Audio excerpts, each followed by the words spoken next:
Okay, today I'm going to take you through making a cookie cutter start to finish.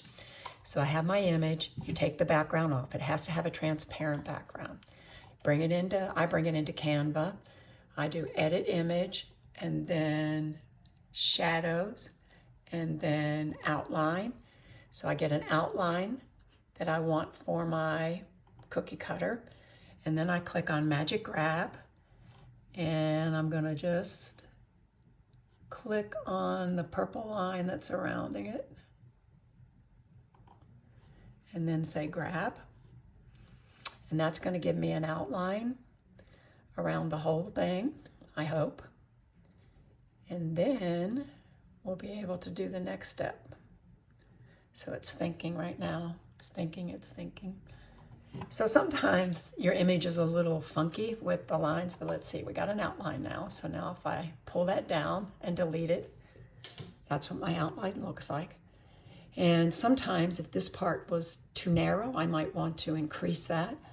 And I would do that in Paint or another way, but this one looks good. So now we're going to download it. And then I'm going to go into CookieCAD.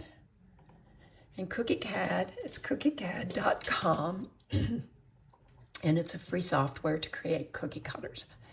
You can pay and get extra features, but this is the free. Well, actually, I am signed into the paid version, but it'll be the same for you. And then I'm going to bring my image over here.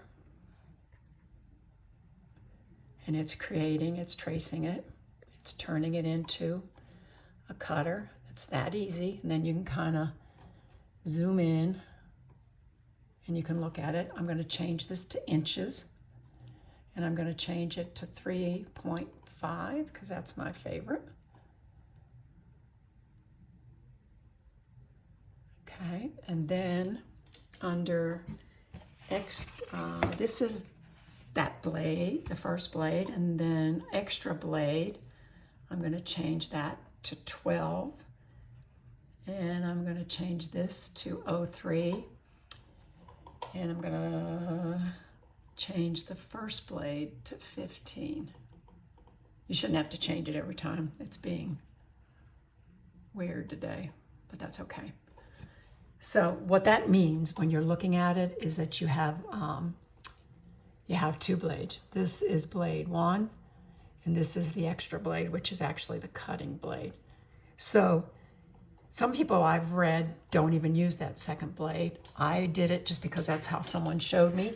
And by no means am I saying that this is the only way to make a cutter, because I don't know. This is the only way that I know to make a cutter. So we are going to do, this tells me that it's 3.5 inches wide and 3 inches tall. So that's good for me. I usually go with 3.5. And I'm going to say download. So now it's downloading.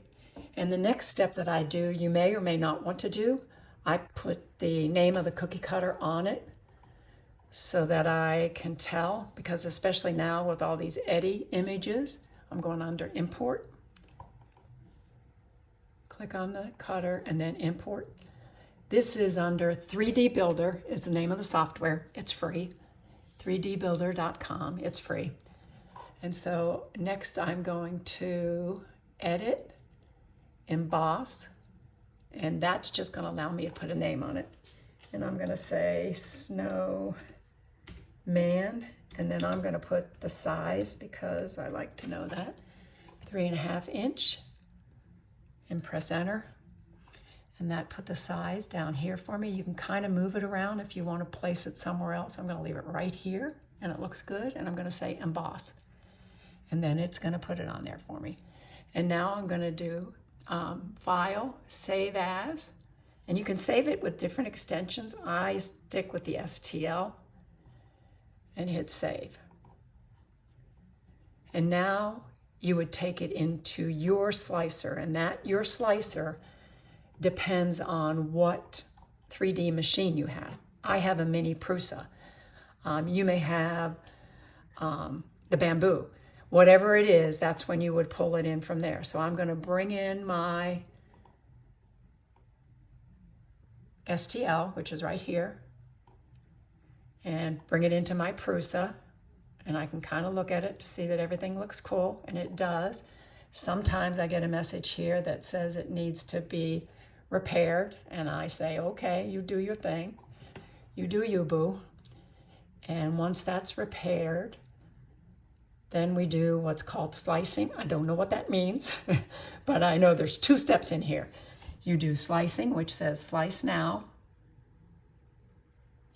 And then after it finishes slicing, which is very, very fast, it says export G-code. I don't know what that is, but you need it. And that's the file that I actually take to my 3D printer over there, and I use a USB drive. So I will save it to that USB drive, which, give me a second so that I can plug it in one-handed.